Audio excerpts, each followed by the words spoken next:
જમીન મહેસૂલ કાનૂનમાં મહત્વપૂર્ણ સુધાર, હવે 30 દિવસની નોટિસમાં રાહત.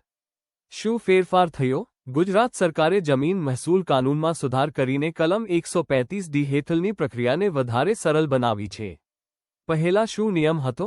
જ્યારે જમીનના રેકોર્ડમાં કોઈ ફેરફાર, જેમ કે ખરીદી વેચાણ, વારસો, દાન વગેરે, થતો ત્યારે તલાટી દ્વારા 30 દિવસની જાહેર નોટિસ મૂકવામાં આવતી હતી. કોઈને વાંધો હોય તો તે સમયગાળા દરમિયાન રજૂ કરવો પડતો હતો. આ કારણે પ્રક્રિયા ઘણી વાર ધીમી બની જતી હતી. હવે શું બદલાશે? સુધારા પછી ઘણી સામાન્ય એન્ટ્રીઓમાં 30 દિવસની નોટિસની ફરજમાંથી છૂટ મળશે. એટલે ફેરફાર એન્ટ્રી, મ્યુટેશન એન્ટ્રી, વધારે ઝડપી પાસ થશે. નાગરિકોને ઓછો સમય અને ઓછી મુશ્કેલ પડશે. લોકોને શું ફાયદા? જમીનના રેકોર્ડમાં ફેરફાર ઝડપી થશે. ખરીદી વેચાણ પછી 7/12 અને 8A માં એન્ટ્રી ઝડપી થશે. બિનજરૂરી વિલંબ ઘટશે.